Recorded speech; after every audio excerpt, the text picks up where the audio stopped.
YouTube, how's it going? The Goat House is back with some more NFL record predictions for the 2020 NFL season. We're going game by game, making all the predictions. I give you my record prediction, then we circle back. I do a best case scenario prediction for every team. For the Cleveland Browns today, we are doing every single team going division by division. So we did the AFC East, we did the NFC East, now we're on the AFC North. At the end of every division, so once I do 4 teams in a division, I post a poll on our Twitter, and you guys vote for who will win that division. We'll then circle back. You guys will vote for wildcard teams, and we are basically creating a video made by you guys for, down the line. We're going to make that, so after all the voting is done. So you're going to want to follow that Twitter. You're going to want to subscribe. We're right at 50K. By the time you're listening this early on in this video, it might be at 50K, so I really thank everyone for the support.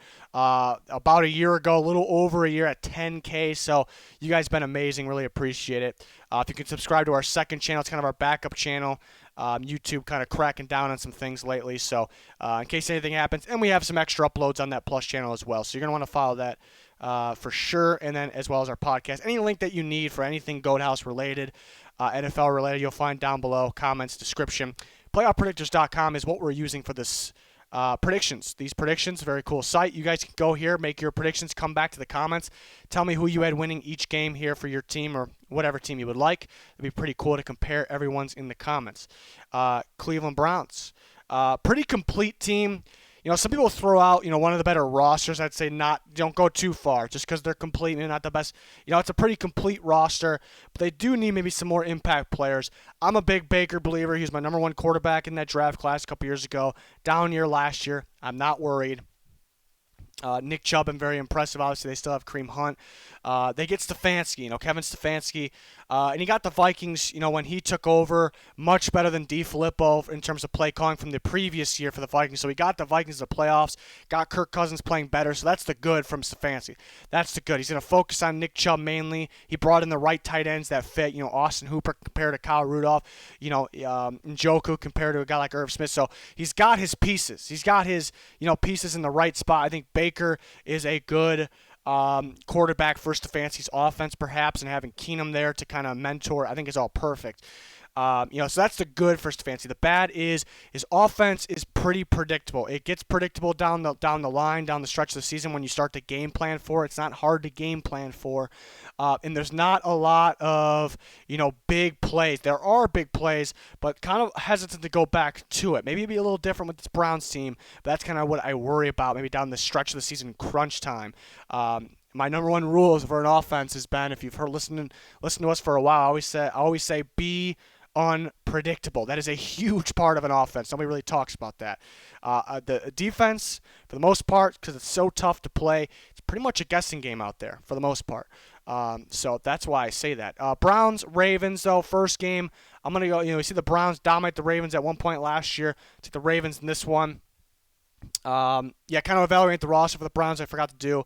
Kind of talk about the offense a little bit. The defense, Myles Garrett going to be kind of one of the top tier pass rushers as long as he's on the field now and in the future. They went a little younger, I guess, in the linebacker category. The safety spot could be a little weaker. I like interior defensive line actually. Sheldon Richardson pretty solid. They've added some pieces there. So they could be. Jordan Elliott's a sneaky good draft pick there. So, now obviously they got the offensive line better from last year too. So that was kind of me breaking down the roster so far. Offensive line got better. It could struggle at times though. Guy like Conklin can improve the run game. He did struggle in the pass protection a little bit, but still better than what they had. Browns taking game 2 against the Bengals. That's Thursday Night Football, so they're 1-1. I actually picked the Redskins. I did the Redskins video already. I picked the Redskins here because the pass rush could be a big factor in this one. So the first really good pass, and I'm talking about really good pass rush here that they've played. So that could be just the matchup reasons. And I'd say my matchup reasoning is a little more accurate for everybody in season. So we'll see how the matchup is at the time, obviously. But the early play predictions here. This is what I got so far. So 1 and 2, we got Cowboys in Week 4 is what I got. I'll take the Browns over the Colts. Should be a good game here. 2, I think, balanced teams, complete teams. I like Cleveland at home. I like, early in this game, a game like this, early in this game, I think the Browns will be running the crap out of the ball here. and then that really opens up the pass game and kind of crunch time there later in the game. I'll take the Steelers in Week 6. And they split with the Bengals. Bengals, Burrow could be pretty good early on, even though people don't want to believe it. It could happen. I like them home against the Raiders here. I think, again, pretty even teams. Pretty even, both complete, similar teams, I should say. Similar teams, similar style teams. I like the Browns being home against, these teams, Colts, Raiders, in that situation. I got them against the Texans. I got them at home here. I think being home in these games are crucial here for the Browns because, if they were away against the Colts, I maybe picked the opposite. It's that close. So maybe Myles Garrett just getting after Watson is a little too much in a game like this. I do worry about the Browns secondary a little bit. They got some good young corners, but that's what I worry about. Maybe not having much pass rush on the edge other than Myles Garrett. Vernon's really not the same as he used to be. So that's something I think that's an important piece they could fill, actually. Another pass rusher to pair with Myles Garrett. Against the Eagles, the Eagles, I think they got a little too much offense for them in this game as long as they're healthy. That's kind of the question. They'll take down the Jags. Titans are another one of those complete teams, similar style rosters, but I think the Titans are just better. The Titans won't let Chubb run all over them. They'll force them to pass, and they can pass a little bit on them. On the other side, Derrick Henry is a guy in that offense that they'll be able to figure it out on the Browns. So I think it's a good matchup for the Titans there. The Browns, we'll get them taking one on the Ravens. They did one last year. It's not really why, but home Monday night. It's the stake at this game. They're still fighting for that playoff spot. And it went there.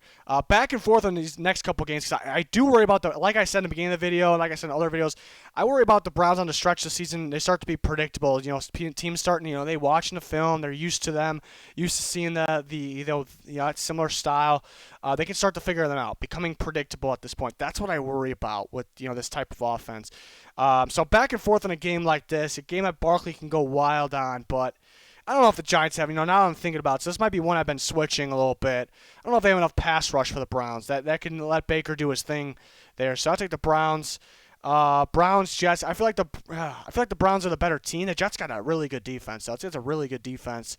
And that could cause some problem. I got Greg Williams beating his old team here. Some of those players were smack talking him. Let's get Greg Williams in that one. Their defense slows him down enough. And then Darnold probably playing better down the stretch of the season. And then Steelers fighting for that playoff spot, seeding maybe. I gotta take the Steelers. Steelers winning both games here. Oh, that's tough though. Myles Garrett maybe getting some revenge. Maybe. That's one I'm back and forth on. I can definitely see myself changing it once I get to the Steelers. I gotta go Steelers here. I don't know about the Browns on the stretch of the season. So I got 7-9. Maybe people expect better because they're complete. It's the first year coach. A lot of young players that will contribute. Look at the safety group's a little weaker. The linebacker unit, I think heading in the right direction, but maybe a little weaker this year. I think they need another pass rusher, maybe to pair with Myles Garrett. I think that's actually more important than people talk about. People need to talk about that more, I think. But they're again, Jedrick Wills pick, love it. They're heading in the right direction. I'm a Baker fan, so heading in the right direction. Keep saying it. So 7-9 this year. Winning these games. Kind of going back. Best case scenario. What is the best? They can beat the Redskins here. I worry about that pass rush. Maybe they beat the Browns twice. Remember, I do have them beating the Raiders or Texans though. Remember, don't forget that. We'll see. And they can get. So, you see that the range is pretty big. You get up to 11 wins here. I think it's possible. Because I do the best case for every team, and sometimes I don't get it this high, even if it's maybe you think it's a better team. So you see the range here. They can get 7 to 11 wins here, and I can see either one. If they finish 11-5, like something like this outcome, this scenario, I wouldn't be too shocked, really. Last year, I thought that I wasn't on the Browns hype in the offseason last year. It was kind of getting to me a little bit. I think it was more the media, like all of us, people that, that kind of, aren't in the media or people out there that watch the channel and, I see on Twitter discussing it. We weren't really in on it. And then about halfway through the season, looking at their second half of the schedule, I thought they were going to turn it around. That never happened. So we'll see what happens this year. But kind of back to they could. Ooh, that's tough. Some of these games are real close. I haven't really had this tough of a time with some of these games. Here, so somewhere around that range. But you guys, let me know your your predictions. This is a tough one, so everyone decide in the comments. That's going to do it for this one, though. Thanks for watching. Please subscribe. Click that like button. Check us out on Twitter. That's going to do it. Thanks. Goodbye.